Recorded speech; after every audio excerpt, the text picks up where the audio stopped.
Japan के स्कूलों में घुंघराले बालों वाले बच्चों को एडमिशन क्यों नहीं दिया जाता, और एक ऐसा जादुई मंत्र जिसके प्रयोग से आप जिंदगी भर जवान और खूबसूरत रह सकते हैं, और एक यूज किया हुआ टी बैग ऑनलाइन साइट पर 10 लाख रुपए का क्यों बिका, और केरल की लड़की बिना हाथों के ही कार कैसे चला लेती है, और इन्हें आरटीओ ने लाइसेंस कैसे दिया। नंबर 10, घुंघराले बाल यानी कर्ली हेयर आमतौर पर कुदरत की ही देन होती है, लेकिन दोस्तों आपको जानकर हैरानी होगी कि जापानीज स्कूल में घुंघराले बालों वाले बच्चों को पढ़ने की इजाजत नहीं होती है। अगर वहाँ किसी बच्चे के बाल घुंघराले होते हैं तो उसे अपने देश के किसी भी स्कूल में एडमिशन नहीं मिलता, और अंत में हार मानकर माँ बाप को अपने बच्चों के बाल सीधे ही करवाने पड़ते हैं, तभी जाकर उनके बच्चों को पढ़ने का मौका मिल पाता है। नंबर 9, दोस्तों आज मैं आपको एक ऐसा मंत्र बताने जा रहा हूँ जिसका दिन में 10 बार जाप करने पर आप अपने चेहरे को रिंकललेस फ्री बनाकर चेहरे पर एक्स्ट्रा ग्लो भी पा सकते हैं। ये जादुई मंत्र है मा मी मी मोमू। वेल ये कोई जादुई मंत्र नहीं बल्कि कोरियन ब्यूटी हैक है जिसका पालन वहाँ की बहुत सारी लड़कियां करती है। ये मंत्र दरअसल एक फेशियल एक्सरसाइज है जिसे हर दिन 10 से 12 बार बोलने पर चीक एंड लिप मसल्स स्ट्रॉन्ग होते हैं, चेहरे पर एक्स्ट्रा ग्लो आता है और लॉन्ग टर्म बेनिफिट्स के तौर पर फेस रिंकलेस फ्री रहता है। तो आप इस मंत्र का जाप कब से शुरू करना चाह रहे हैं कमेंट्स में बताएं। नंबर 8, ब्रिटेन की क्वीन एलिजाबेथ II की मौत हो चुकी है, लेकिन उनके मरने के बाद भी उनसे जुड़ी चीजों की दीवानगी लोगों के सर पर चढ़कर बोल रही है। अभी कुछ दिन पहले ही क्वीन एलिजाबेथ II के द्वारा उपयोग किया गया एक टी बैग ईबे पर हुई नीलामी में 9.5 लाख रुपयों में सोल्ड हुआ। महारानी ने इस टी बैग का उपयोग साल 1998 में अपने महल विंडसर कैस्टल में किया। उसी दौरान महल में पेस्ट कंट्रोल का काम करने गया एक शख्स इस टी बैग को चुरा कर ले आया और अब यही टी बैग 9.5 लाख रुपयों में सोल्ड हुआ। इसी कमाल के फैक्ट पर प्लीज वीडियो को लाइक कर दीजिए। नंबर 7, दोस्तों इंसानों के बाल सारी जिंदगी बढ़ते रहते हैं और समय समय पर हम इन्हें काटते भी रहते हैं। आपको जानकर हैरानी होगी कि पूरी जिंदगी में एक इंसान का बाल लगभग 950 किलोमीटर की लंबाई तक बढ़ता है। इस आंकड़े में सिर के बाल के अलावा शरीर के दूसरे हिस्सों के बाल भी शामिल है। नंबर 6, ड्यूरासेल कंपनी की ये मार्केटिंग स्ट्रेटजी आपके होश उड़ा देगी। दरअसल वर्ष 1995 में जब ड्यूरासेल कंपनी भारत आई थी तो तब उनके लिए यहाँ अपनी बैटरीज बेचना उतना आसान नहीं था, क्योंकि भारत में निप्पो और एवरेडी जैसी बड़ी कंपनी पहले से ही अपनी धाक जमाए बैठी थी। हालांकि भारतीय लोगों के बीच अपना विश्वास बनाने के लिए ड्यूरासेल ने गजब की मार्केटिंग स्ट्रेटजी अपनाई और भारत में चलने वाली ज्यादातर बसेस और ऑटोज के ऊपर अपने बड़े बड़े 3D बैनर्स लगवा दिए, जो कि देखने में ऐसा लगते थे जैसे मानो इन व्हीकल्स को फ्यूल नहीं बल्कि ड्यूरासेल की बैटरीज ही चला रही हो। दोस्तों इस स्ट्रेटजी का फायदा ये निकला कि देखते ही देखते ड्यूरासेल ने भारत के लोगों के मन में विश्वास पैदा कर दिया, जिसका परिणाम ये निकला कि आज ड्यूरासेल कंपनी की बैटरीज का पूरे भारत में मार्केट शेयर लगभग 70% से ज्यादा है। नंबर 5, दोस्तों किसी भी फॉर्मर चीजों को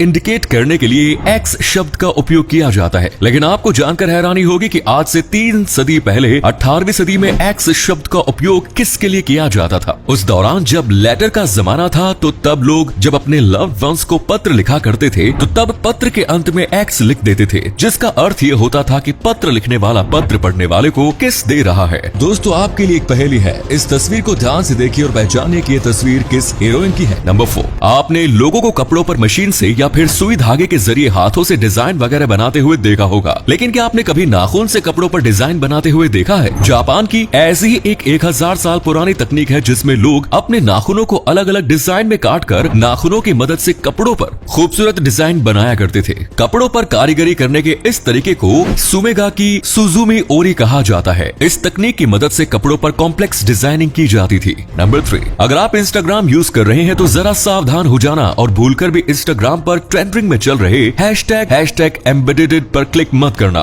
क्योंकि अगर आपने ऐसा किया तो फिर आपके ऐसा करते ही आपका अकाउंट इंस्टाग्राम से लॉग आउट हो जाएगा और फिर आपको दोबारा लॉग इन करने में काफी परेशानी होगी। एम्बेडेड एक इंस्टाग्राम बग है जो यूजर्स को इस पर क्लिक करते ही इंस्टाग्राम से धक्के मारकर बाहर निकाल देता है। फिलहाल इंस्टाग्राम इसका सोल्यूशन ढूंढ रहा है, लेकिन जब तक इसका सोल्यूशन नहीं आ जाता तब तक आप इस पर क्लिक मत करिएगा। नंबर 2, दोस्तों हमारे आसपास कोई ना कोई ऐसा इंसान जरूर होता है जो पैसे के लालच में कोई भी काम करने को तैयार हो जाता है, भले ही इस काम को करने के लिए उसे अपने उसूल से ही समझौता क्यों न करना पड़े और कानून के दायरे से ही बाहर क्यों ना निकलना पड़े। बात अगर पैसे की हो तो वो ये काम करेगा ही क्यों। आपको बता दें कि ऐसे लोगों को मर्सिनरी कहा जाता है और हिंदी में इन्हें धन लोलुप कहा जाता है। नंबर 1, आज तक आपने देखा और सुना होगा कि कार या कोई अन्य वाहन चलाने के लिए हाथों की जरूरत होती है, इसीलिए आरटीओ द्वारा उन्हीं लोगों को ड्राइविंग लाइसेंस दिया जाता है जो पूरी तरह से स्वस्थ होते हैं और सड़क पर वाहन चला सकते हैं। लेकिन क्या आपने बिना हाथों वाली महिला को कार ड्राइव करते हुए देखा है? अगर नहीं तो केरल में रहने वाली जिलुमल मैरियट थॉमस इस बात का जीता जागता उदाहरण है। जिलूमल देश की पहली ऐसी महिला ड्राइवर है जिसके पास हाथ नहीं है, लेकिन वो फिर भी कार ड्राइव करके अपने रोजमर्रा के काम पूरा करती है। केरल के इडुक्की जिले में स्थित करीमनूर में रहने वाली 28 वर्षीय जिलूमल मैरियट थॉमस बचपन से ही थैलिडोमाइड सिंड्रोम से ग्रस्त है, जिससे पीड़ित व्यक्ति के हाथ पैर सामान्य तरीके से विकसित नहीं हो पाते। लेकिन मैरियट थॉमस ने जब आरटीओ को लाइसेंस के लिए अप्लाई किया तो उन्होंने हाथ न होने की वजह से उन्हें लाइसेंस देने से इनकार कर दिया। ऐसे में जिलूमल मैरियट ने इंसाफ मांगने के लिए हाईकोर्ट का दरवाजा खटखटाया और आरटीओ के फैसले को चुनौती दी। इस दौरान उन्होंने बिना हाथ के ड्राइविंग करने वाले विक्रम अग्निहोत्री और ऑस्ट्रेलियन महिला ड्राइवर का वीडियो कोर्ट में दिखाया, जिसके बाद कोर्ट ने उनके लाइसेंस को जारी करने के लिए आरटीओ को ऑर्डर दे दिया। तो ये थे कुछ अमेजिंग फैक्ट्स। वीडियो को शेयर जरूर करें दोस्तों, ताकि आपके दोस्त और जानने वाले भी जान सके कि आप कितने नॉलेजेबल वीडियोस देखते हैं। धन्यवाद।